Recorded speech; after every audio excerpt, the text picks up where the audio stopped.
எனக்கு எப்பவுமே இந்த ஹோஸ்ட்டாக வந்தால் நல்லா பேசிடுவேன். இந்த மாதிரி ஏதாவது கெஸ்ட்டாக வரும்போது கொஞ்சம் ஸ்லிப் ஆகும், தடுமாறும்.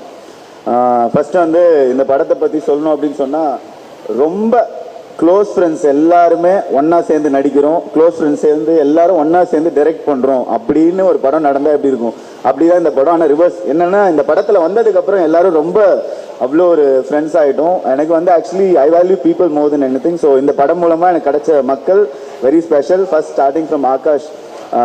நான் இந்த படம் வந்து ஷூட்டுக்கு ஒரு நாள் முன்னாடி உள்ள வந்த நைட்டு ஃபோன் அடித்து சொன்னார், சார் இந்த மாதிரி சார் உங்ககிட்ட பேசணுன்றாங்க அப்படின்னா. ஆகாஷ் சாரா அப்படின்னோடனே அவரை பற்றி தெரியும், சரி அவரே பேசணுன்னே பேசி அடுத்த நாள் காலையிலேயே இந்த ஷூட்டில் ஜாயின் பண்ணேன். நான் வரும்போது அவ்வளோ ஒரு பதட்டத்தில் தான் வந்தேன். ஐயோ டீம் எப்படி இருக்கும், எனக்கு கொஞ்சம் ஃப்ரெண்ட்லியாக தான் ஒர்க் பண்ண தெரியும், எனக்கு ரொம்ப ப்ரொஃபஷனலாக எனக்கு ஹேண்டில் பண்ண தெரியாது. ஸோ அப்படின்னு வந்தேன். பட் என்டையர் டீம் அவ்வளோ ஜாலியாக இருந்துச்சு. அண்ட் அதர்வா ப்ரோவோட ஒர்க் பண்ண சான்ஸ் கிடச்சதில் ரொம்ப ரொம்ப ஹாப்பி. அண்ட் ப்ரீத்தி காய்டு அவங்க கூட ஒர்க் பண்ணதில் ரொம்ப ரொம்ப சந்தோஷம். அண்ட் அது இல்லாமல் வந்து ஒரு பெரிய க்ரூ. ஆக்சுவலி 10 நிமிஷத்துக்கு ஒரு ஆர்டிஸ்ட் படத்தில் வந்துகிட்டே இருப்பாங்க, அந்த மாதிரி இருந்துச்சு. அப்போ ஷூட்டிங்கும் அப்படி தான் இருக்கும். ஜாலி ஃப்ரெண்ட்ஸ் ஆகிட்டோம், இவங்க தான் ஃப்ரெண்ட்ஸ் அப்படின்னு இப்போ புதுசாக 2 ஆர்டிஸ்ட் வருவாங்க. நியாரிகா வருவாங்க, அப்புறம் ஜொனிட்டா மேம் வருவாங்க, அப்புறம் வந்து எங்களோட ஃபேவரட் ஏஞ்சல் வேறு ஃபஸ்ட் டே ஷூட்லேருந்து. ஸோ ஆஸ் அ க்ரூவாக வந்து எனக்கு இவங்க ஒர்க் பண்ண எல்லாரு கூடயும் ஒர்க் பண்ணது ரொம்ப ஹாப்பி. அண்ட் அப்புறம் மனோஜ் சார், அவரோட ஃப்ரேமில் ஏதோ ஒரு மூலையில் எங்கேயோ வரன்றதே எனக்கு ரொம்ப பெரிய விஷயம். Very thanks sir. அண்ட் அது இல்லாமல் வந்து டைரக்ஷன் டீமில் வந்து செந்தில் சார், பிரவீன் சார், அதுக்கப்புறம் கிரிஷ், அப்புறம் வந்து மேடி, அப்புறம் வந்து யாரோ ஒருத்தங்க சொன்னாங்களே குழந்தை இங்கே தான் பிறந்துச்சு, என்ன சொன்னேன், நஜத்துக்கு.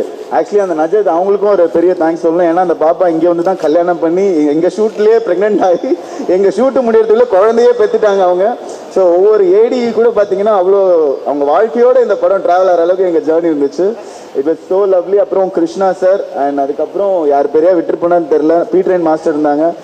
இந்த படத்தில் வந்து எல்லா பார்ட்லையும் நான் இருந்தேன். ஸோ அது வந்து எனக்கு பெரிய எக்ஸ்பீரியன்ஸாக இருந்துச்சு. அண்ட் ஆஸ் ஆகாஷ் டைரக்டராக வந்து அவர் ரொம்ப கூலாக ஹேண்டில் பண்ணார் இந்த செட்டை. நான் அவர்கிட்டே சொல்லுவேன், ஜிகர் தண்டா படம் மாதிரி தான் எங்களை வச்சு எடுத்தார். ஓகே இங்கே வச்சுட்டேன், நாங்கள் ஒன்று பண்ணுவோம், பேப்பரில் இருக்க தாண்டி ஒன்று பண்ணுவோம், சரி பண்ணுங்க அப்படின்றாரு. பட் எடிட்டில் பார்த்தா அவ்வளோ பியூட்டிஃபுல்லாக எல்லாமே செட் பண்ணியிருந்தாங்க. அண்ட் தமன் சார் மியூசிக், அது வந்து கண்டிப்பாக உங்களுக்கே தெரியும், ரொம்ப எனர்ஜெட்டிக்கான ஒரு விஷயம். இந்த படத்துலையும் அதே மாதிரி ரொம்ப அழகாக வந்துருந்துச்சு. அண்ட் ஸ்க்ரீனில் நான் கொஞ்சம் கம்மியாக பேசியிருந்தேன் அப்படின்னா, இல்லை செட்டில் கொஞ்சம் அதிகமாக பேசியிருந்தேன் அப்படின்னா அதுக்கு தமன் சார் தான் காரணமாக இருக்கும். Thank you entire team. அண்ட் இதே Murali, I love you all.